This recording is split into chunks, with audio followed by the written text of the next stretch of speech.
For more on the election contest and Senate Bill 1750, here is our conversation with First Assistant Harris County Attorney Jonathan Fombonne. So these are called election contests, and they're lawsuits between the winning candidate and the losing candidate. So the county isn't actually a party to the lawsuit.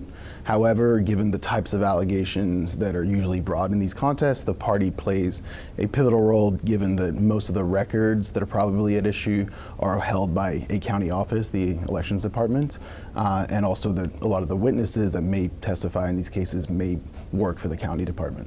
And so what have you all provided for some of these cases in terms of information? Oh, all sorts of records. I think in one of the cases, I think there were over 300,000 records provided. So, we got discovery requests for all sorts of things, and these are just normal business records from the elections office. So, things like, documents that were maintained at the polling locations, documents that are maintained at the central counting station, policies and procedures manuals for the EA's office, things like that. Unprecedented to have this many election contests, especially in a county so big, I would imagine. No, certainly, and I think that's the key point here. As far as we know, and as far as any of the lawyers involved in this know, there have never been election contests challenging margins of victory that are this wide, and that actually makes a lot of sense, right? Because the point in an election contest is not just to sue over what you think are maybe a botched election or things that happened on the ground that you're not happy about. You have to have a basis to try and overturn the result of the election. So in some contests, you can actually get the losing candidate seated. That's not what's going on here.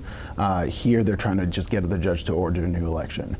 When you see these cases happen around the state, they typically happen in smaller counties, or even if they're in large counties, they're in counties where the margin of victory is, 5, 10, 15, 20 votes, things like that. Because there it's a lot easier to say, hey, I'm gonna, find 5 people who voted legally, and I can testify and say who they voted for. That's not what's going on here, right? The smallest margin of victory is fairly small for Harris County, it's 400, but you have contests here that involve margins of victory of 35,000 and up. So you can imagine why that doesn't happen too often. Why is it happening here? I think that obviously after the last election, there were reports about things like poll was running out of paper, things like that, maybe machine malfunctions. That was sort of well reported on election night and after.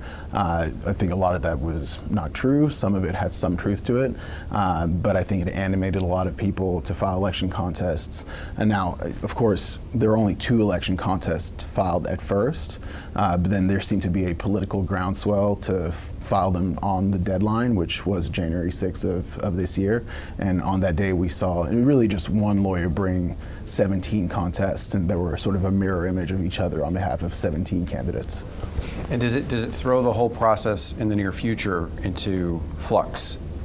Given, depending on what the judge finds in these cases, it could mean a new election.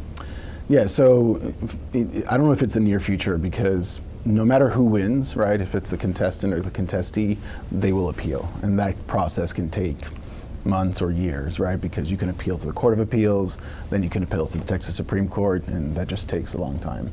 So I don't know that it will necessarily impact things in the near future.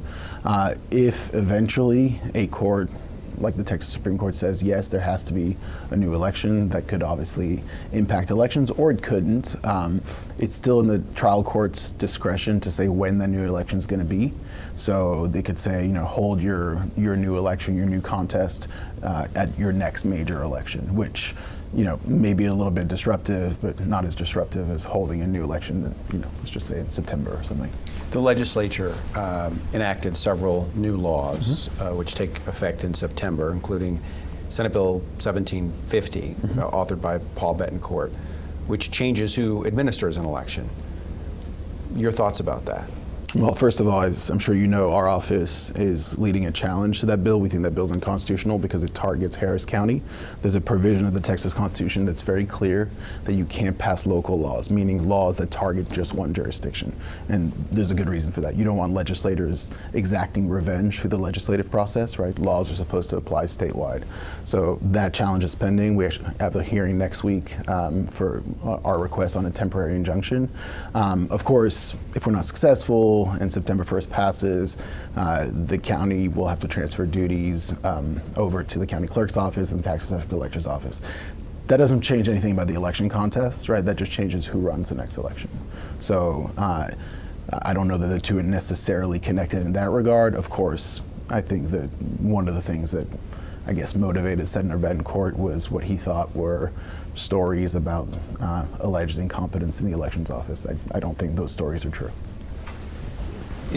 Are all of these laws that target Harris County, the election lawsuits, are they all part of an orchestrated effort that the attorney's office is working to offset? What do you mean working to offset? Well, are you involved? Is the county attorney's office involved in what appears to be this sort of coordinated effort to change the way elections are run and to go back and redo elections? So our office, right, provides legal advice to county officials, including the AA's office, including Commissioner's Court, anyone else who's a county official and their employees.